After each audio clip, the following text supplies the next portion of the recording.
Hello everyone, once again आपका स्वागत है यू बॉर्न एकेडमी में।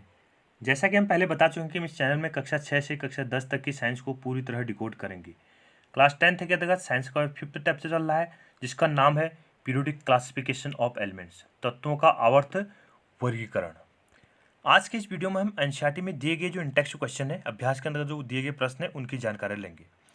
जिसने चैनल को अभी तक सब्सक्राइब नहीं किया वो सब्सक्राइब कर लें ताकि आपको पूरी वीडियो मिलते रहे। चलिए शुरू करते हैं। Periodic classification of elements part 9, NCERT page number 3। ठीक है, एनसीईआरटी में पेज नंबर 3 है, उनके क्वेश्चन आंसर देख रहे हैं। Did Dobereiner triads also exist in the column of Newland octaves, compare and find out.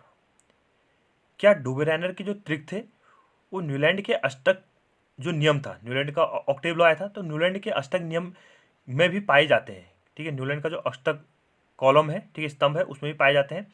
तुलना करके पता कीजिए। ठीक है, हमें क्या करना है, इनकी कंपैरिजन करना है और तब जाके इसकी जानकारी लेनी है। ठीक है, न्यूलैंड का ऑक्टेव लॉ और उन दोनों को क्या करना है, हमें कंपेयर करना है। Only one triads of Dobereiner triads exist in the columns of Newland octave. ठीक है, न्यूलैंड के ऑक्टेव में डुबेरानर का केवल एक ही त्रिक पाया जाता है। The tried named by the elements lithium, sodium and potassium. कौन कौन से एलिमेंट होते हैं? लिथियम, सोडियम और पोटेशियम। तो तीन एलिमेंट है जो डुबेरानर और न्यूलैंड का जो अष्टक नियम है, उन दोनों के नियम में पाए जाते हैं। ठीक है, ये त्रिक न्यूलैंड के न्यूलैंड का ऑक्टेव जो रूल है उसमें पाया जाता है। The triad formed by the elements lithium, sodium, potassium of Dobereiner triads also occurred in the column of the Newland octaves. ठीक है, तो ये अष्टक नियम में भी पाया गया है। ठीक है, डुबेरानर ट्राइड से देख रहे हम लिथियम, सोडियम, पोटेशियम। ठीक है, उसके अलावा क्या, कैल्शियम, स्ट्रोंशियम, बेरियम। तीसरे क्या है, क्लोरीन, ब्रोमीन, आयोडीन। तो ये न्यूलैंड के क्या ट्राइड्स हैं। और हमारे पास क्या होगा, जो डुबेरानर ट्राइड्स है और न्यूलैंड का जो ऑक्टेव लॉ है उसमें क्या है, देखो लिथियम, सोडियम, पोटेशियम, ये आ गया ना तीनों, lithium, sodium, potassium, lithium, sodium, potassium. तो दोनों में क्या है, कॉमन है। उसके बाद दूसरा कोई नहीं होगा, कैल्शियम, स्ट्रोंशियम, बेरियम। जबकि यहाँ पर क्या है, बेरिलियम, मैग्नीशियम, कैल्शियम है, तो इसमें नहीं पाया गया, सिमिलरिटी नहीं है। ठीक है, तो और कोई भी एलिमेंट होंगे तो उसमें कोई भी सिमिलरिटी नहीं होगी। ठीक है, तो ये दोनों में कॉमन है कौन सा, लिथियम, सोडियम, पोटेशियम डुबेरानर ट्राइड्स है, और ये क्या है, न्यूलैंड का ऑक्टेव्स है। तो दोनों में सिमिलरिटीज है। Question number 2, what are the limitation of Dobereiner classification. ठीक है, डुबेरानर के वर्गीकरण की क्या लिमिटेशंस है, सीमाएं हैं। आंसर देखिएगा, all known elements could not be classified into groups of triads on the basis of their properties. ठीक, क्या कहा था उन्होंने, ट्राइड्स के बेस पे क्लासिफाई किया जाता, तो उसमें के जो भी नोन एलिमेंट्स थे, ठीक है, उनको ट्राइड्स के बेस पे उनके गुणधर्मों की जानकारी पूरी नहीं थी। All known elements could not be classified into groups. ठीक है, जो भी वहां पर नोन एलिमेंट थे उस समय के, तो उनको ग्रुप में क्लासिफाइड नहीं किया गया था। ठीक, किसके बेस पे, उनके गुणधर्मों के आधार पर। Question number 3, what are the limitation of Newlands law of octaves. ठीक है, न्यूलैंड के अष्टक नियम की क्या सीमाएं हैं, लिमिटेशंस हैं। आंसर देखिएगा, it was not applicable through out the arrangement. ठीक है, ये जो भी वहाँ पर अरेंजमेंट है उसमें प्रत्येक जो अरेंजमेंट दिया था न्यूलैंड के अष्टक नियम में, तो उसमें यह एप्लीकेबल नहीं है। देखो मैं इसको दिखा देता हूँ, ये वाला पार्ट। ठीक है, तो प्रत्येक में जो एलिमेंट दिए गए यहाँ पर, तो इस सब में एप्लीकेबल नहीं है। कुछ में तो एप्लीकेबल होगा, ठीक है, प्रॉपर्टीज वाले, सिमिलरिटीज प्रॉपर्टीज वाला, बट कुछ में एप्लीकेबल नहीं होगा। वैसे उठा के एलिमेंट को रख दिया। It was applicable up to calcium only. ठीक है, कहाँ तक है, केवल कैल्शियम तक ही ये एप्लीकेबल है। देखो मैं बताता हूँ यहाँ पर कैल्शियम, तो यहाँ पर तक होगा। ये सिमिलरिटीज वाले होंगे, ये सिमिलरिटी करेंगे, ये सिमिलरिटी, ये इतना सिमिलरिटी है, ये सिमिलरिटी है, ये सिमिलरिटी है। लेकिन इसके बाद कैल्शियम के बाद अगर हम आगे बढ़ते हैं तो क्रोमियम से, एल्यूमिनियम की क्रोमियम से कोई प्रॉपर्टी सिमिलरिटी नहीं है। ठीक है, सिलिकॉन की टाइटेनियम से कोई पॉसिबिलिटी नहीं है, सिमिलरिटी नहीं है। सल्फर की आयरन से कोई सिमिलरिटी नहीं है। ठीक है, तो ये केवल कैल्शियम तक ही क्या है, वैलिड है, या कैल्शियम तक ही एप्लीकेबल है। The properties of the elements listed after calcium showed no resemblance to the properties of the element above them. ठीक है, हमने ये बता चुका हूँ कि कैल्शियम के बाद के जो एलिमेंट हैं उनके उससे नीचे वाले एलिमेंट से कोई भी समानता नहीं है। तो इसने उठा के खाली वहाँ पर एलिमेंट को रख दिया, तो इसमें कोई भी रिलेशन नहीं है। Those elements that were discovered after Newland's octave did not follow the law of octaves। ठीक है, न्यूलैंड का अष्टक नियम जब आया उसके बाद जो नए तत्व खोजे गए तो वो न्यूलैंड के अष्टक नियम में उनमें कोई भी समानता नहीं थी। न्यूलैंड के अष्टक नियम को वो कहीं पर भी पालन नहीं करते पूर्ण रूप से। ठीक है, तो ये क्या थी, इसकी सीमाएं हैं। The position of cobalt and निकल in the group of the elements fluorine chlorine of different properties could not be explained. ठीक है, कोबाल्ट और जो निकल की जो एलिमेंट है, ठीक है, उसको फ्लोरीन और क्लोरीन के ग्रुप में रख दिया है। ये देख रहे हैं ना आप यहाँ पर, ये फ्लोरीन क्लोरीन है, तो यहाँ पर क्या कोबाल्ट और निकल है, जबकि फ्लोरीन क्लोरीन के अपने आप में नॉन मेटल है और कोबाल्ट और निकल के अपने मेटल एटम है। तो ये यहाँ पर क्यों रख दिया, अपने मन से रख दिया, तो इसके बारे में कोई भी जानकारी, ठोस सबूत या एक्सप्लेनेशन पार्ट नहीं दे पाए। डी पॉइंट देखिएगा, placing of iron far away from cobalt and nickel which have similar properties as iron could also not be explained. ठीक है, placing of iron far away from cobalt and nickel, cobalt और nickel से iron को बहुत ज़्यादा दूर रख दिया गया, जबकि इसमें बहुत ज़्यादा समानताएं हैं। ठीक है, मेटल एटम है तो मेटल एटम की क्या होती है, आपस में समानताएं होती हैं, तो इसको भी वो बेटर वे में एक्सप्लेन नहीं कर पाए। तो ये क्या थे हमारे पास, न्यूलैंड जो थे साइंटिस्ट, तो उनके जो लॉ था उसकी कुछ सीमाएं थी। यूज एनसीईआरटी पेज नंबर 7 के क्वेश्चन आंसर देख रहे हैं हम। Use Mendeleev periodic table to predict the formula for the oxides of the following elements. ठीक है, यहाँ पर कुछ एलिमेंट दिए गए तो उनके ऑक्साइड के नेचर को आपको जानना है। पोटेशियम, ठीक है, पहला एलिमेंट क्या है, पोटेशियम, तो पोटेशियम क्या अपने आप में मेटल एटम है, तो पोटेशियम के ऑक्साइड क्या बनता है, K2O। पोटेशियम ऑक्साइड क्या बनेगा, K2O। देखो हम पहले इससे सिंपल टाइप के ऑक्साइड पढ़ रहे हैं, नहीं तो हायर क्लास में पढ़ोगे आप सुपर ऑक्साइड, पर ऑक्साइड। ठीक है, तो ये डिफरेंट टाइप्स के ऑक्साइड भी होते हैं, तो उनकी जानकारी लेंगे। तो फिलहाल हम यहाँ पर नॉर्मली जो ऑक्साइड बनाता है पोटेशियम का ऑक्साइड बनता है K2O, तो उसके बारे में जानकारी लेंगे। क्योंकि पोटेशियम की वैलेंसी कितनी होती है, +1, ऑक्सीजन की वैलेंसी कितनी है, -2, तो चार्ज को बैलेंस करने के लिए ये दो एटम लेंगे पोटेशियम का, तो तब जाके क्या बनेगा, K2O फॉर्म किया जाएगा। ठीक है, तो इस ढंग से हमारे पास पोटेशियम का ऑक्साइड बन जाएगा। कैल्शियम सिंपल है, कैल्शियम का ऑक्साइड कार्बन डाइऑक्साइड बनता है, तो CO2। ठीक है, कार्बन डाइऑक्साइड क्या अपने आप में गैस। एल्यूमिनियम का ऑक्साइड क्या होगा, Al2O3। एल्यूमिनियम की वैलेंसी कितनी होती है, +3, ऑक्सीजन की वैलेंसी कितनी होती है, -2, तो कट कर लेंगे ना हम चार्ज को। ठीक है, तो हमारे पास क्या बनेगा, Al2O3 फॉर्म बनेगा। सिलिकॉन का ऑक्साइड क्या बनेगा, SiO2। ये तो कार्बन की फैमिली का मेंबर है, कार्बन के बाद नेक्स्ट मेंबर क्या आता है, सिलिकॉन। तो सिलिकॉन जैसे कार्बन डाइऑक्साइड है वैसे सिलिकॉन डाइऑक्साइड भी होगा, SiO2। बेरियम का ऑक्साइड क्या बनेगा, BaO। बेरियम की वैलेंसी कितनी होती है, +2, ऑक्सीजन की वैलेंसी कितनी होती है, -2। बेरियम जो है वो कैल्शियम फैमिली का मेंबर है। Besides gallium which other elements have since been discovered that were left by Mendeleev in his periodic table, any two। ठीक है, मेंडलीव की पीरियड टेबल में आपको पता होगा कि मेंडलीव ने जब पीरियड टेबल दी थी तो उसमें नोन एलिमेंट कितने थे, केवल 63, तो उन्हीं के लिए उन्होंने थ्योरी दी थी। और उसके अलावा उसके कुछ अपनी पीरियोडिक टेबल में गैप भी रख दिया था कि भविष्य में खोजे जाने वाले तत्व होंगे तो वो उनको हम यहाँ पर रख सकते हैं, तो उन तत्वों का आपको नाम बताने हैं। ठीक है, तो एक क्या लिया हमने यहाँ पर, स्कैंडिनियम, और दूसरा क्या लिया हमने, जर्मेनियम, Sc और Ge, जर्मेनियम। ठीक है, तो ये एलिमेंट यहाँ पर पॉसिबल लेंगे। Question number 3, what were the criteria used by Mendeleev in creating his periodic table. Mendeleev ने जब अपनी आवर्त सारणी को बनाया था, अपनी आवर्त सारणी को एक्सप्लेन किया था, तो उन्हें कौन से मापदंडों को दिया था, किस तरह का क्राइटेरिया उसने यूज किया था। Mendeleev periodic table was based on the observation that the properties of element are a periodic function of their atomic masses.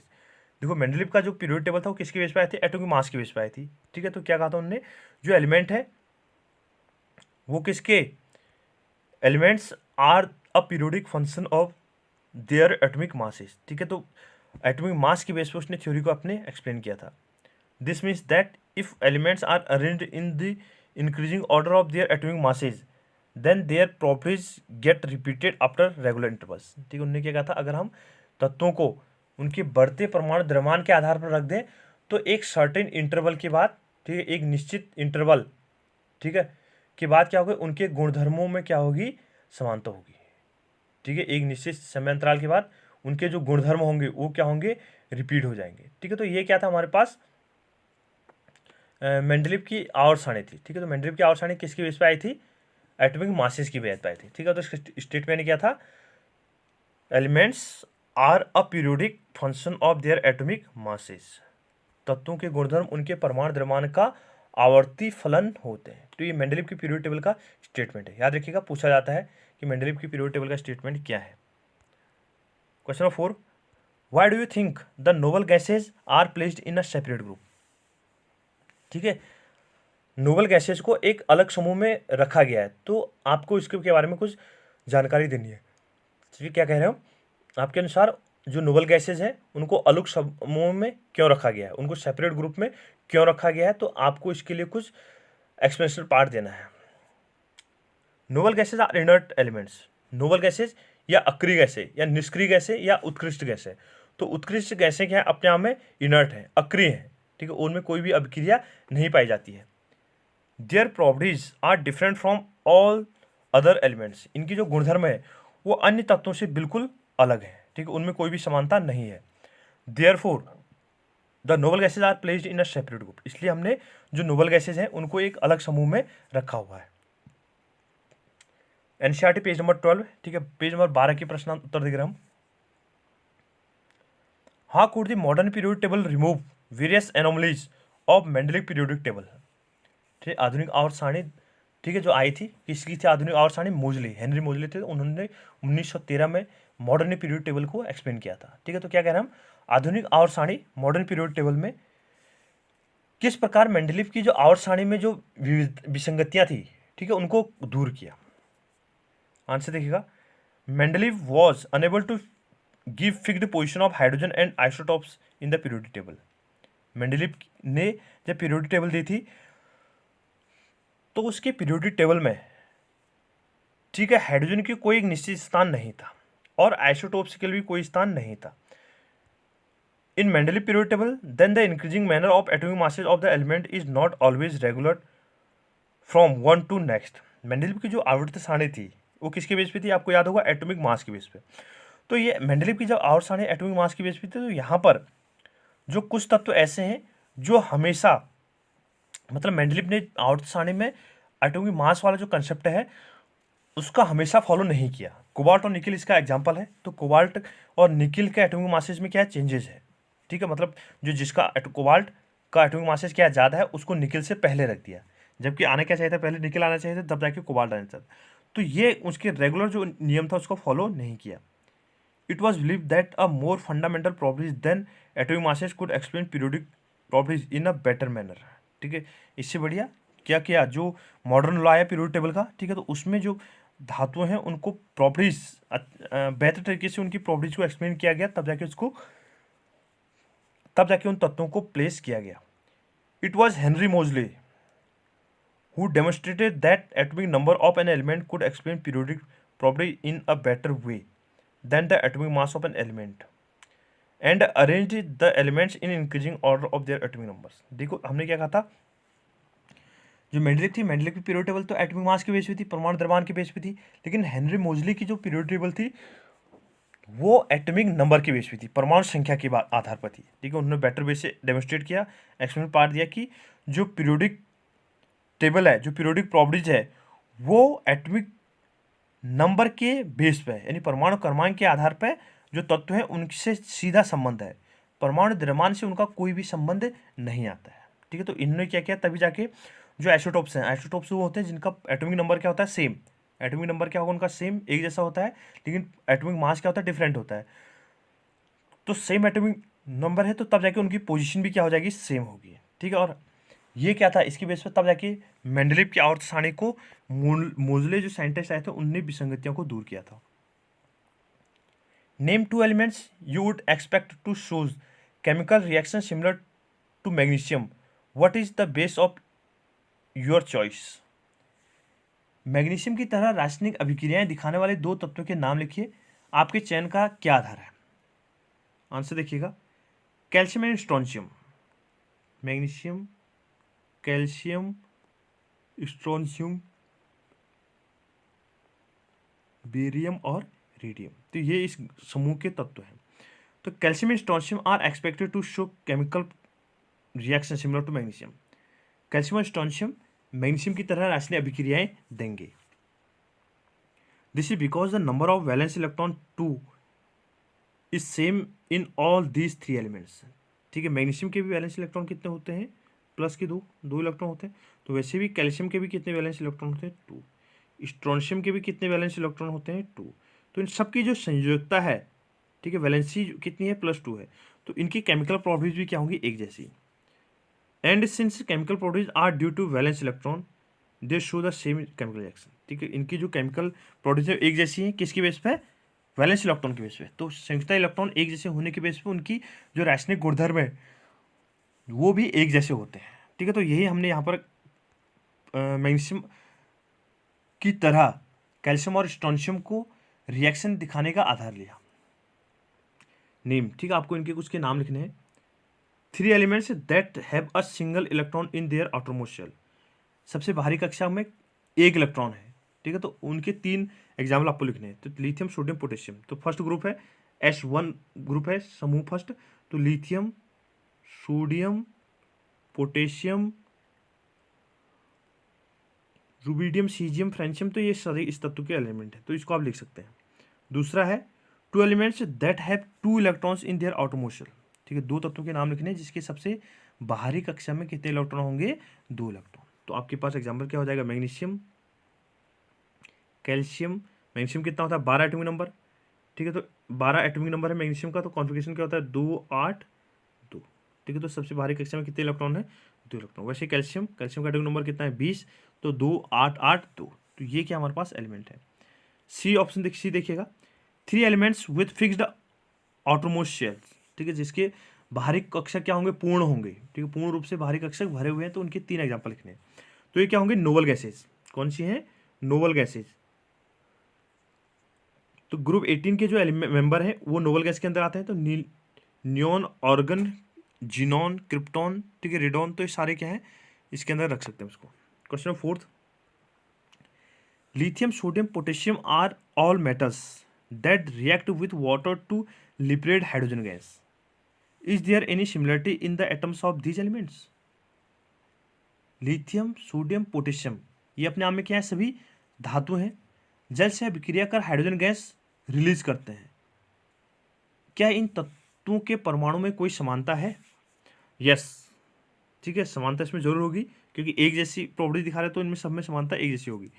The atoms of all these elements lithium, sodium, potassium have 1 electron in their outermost shells, इनके सबसे बाहरी कक्षा में कितने electron है, 1 electron. First group के हैं lithium, sodium, potassium, पहले ग्रुप के हैं, तो वैलेंस इलेक्ट्रॉन सबसे बाहरी कक्षा का इलेक्ट्रॉन कितना है, 1, तो वैलेंसी भी क्या होगी, +1 होगी इनकी। बी देखिएगा, helium is an unreactive gas and neon is a gas off extremely low reactivity. What if anything do their atoms have a common. Helium एक अक्रियशील गैस है जबकि नियॉन की अभिक्रियाशीलता अत्यंत कम है। इनके परमाणु में कोई समानता है या नहीं है, आपसे पूछ लिया गया है। Both helium and neon have field outermost shells, ठीक है, दोनों हीलियम और नियॉन का सबसे बाहरी कक्षा क्या है, पूर्ण रूप से भरा हुआ है। Helium has a doublet in its K shell while neon has an octet of its L shells, ठीक है, हीलियम जो होगा, हीलियम के सबसे बाहरी कक्षा में कितने इलेक्ट्रॉन है, 2 इलेक्ट्रॉन, 2 ही एटॉमिक नंबर पे है, 2 इलेक्ट्रॉन इसके, तो इसका के शेल जो होगा उसमें कितने इलेक्ट्रॉन है, 2 इलेक्ट्रॉन, तो डबलेट सिस्टम के अंतर्गत है। जबकि जो नियॉन है उसके बाद क्या के एल आता है, ठीक है, 2 8 आता है, तो इसके आउटरमोस्ट यानी जो एल सब सेल होगा उसमें कितने इलेक्ट्रॉन है, 8 इलेक्ट्रॉन, तो इसका ऑक्टेट क्या है, कंप्लीट। क्वेश्चन 5 देखिएगा, in the modern periodic table which are the metals among the first 10 elements, ठीक है, आधुनिक आवर्त सारणी जो है, आधुनिक आवर्त सारणी में पहले 10 तत्वों में से कौन सी धातु है। तो among the first 10 elements lithium and beryllium are metals, ठीक है, कौन सी तत्व धातु होंगे, एक तो लिथियम होगा, दूसरा क्या होगा, बेरिलियम, ठीक है, तो कौन कौन से तत्व है, hydrogen, helium, lithium, beryllium, boron, carbon, nitrogen, oxygen, fluorine, neon. तो लिथियम और beryllium are the metal atom of first 10 elements. Question number 6, by considering their position in the periodic table, which one of the following elements would you expect to have maximum metallic character। ठीक है, और सारणी में, ठीक है, different जो element दिए गए नीचे, इनके स्थान के आधार पर इनमें से किस तत्व में सबसे अधिक धात्विक लक्षण पाया जाता है, की विशेषता है।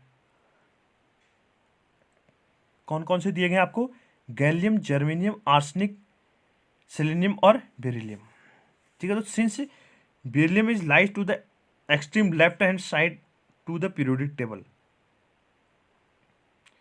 Beryllium is the most metallic among the given elements. ठीक है, बेरिलियम क्या है, इसमें से सबसे बाईं तरफ पाए जाने वाला तत्व है। ठीक है, बेरिलियम क्या होगा, सेकंड ग्रुप का मेंबर है, मैग्नीशियम की फैमिली का मेंबर है। तो बेरिलियम क्या है, सबसे बाईं तरफ पाया जाता है, तो इसलिए बेरिलियम में क्या होगा, सबसे ज़्यादा धात्विक गुण पाया जाएगा। Thank you. इसके बाद जो अगला वीडियो आएगा उसमें हम एनसीईआरटी एक्सरसाइज को सॉल्व करेंगे। Thank you. वीडियो को लाइक कीजिए, शेयर कीजिए और हमारे चैनल को सब्सक्राइब कीजिए।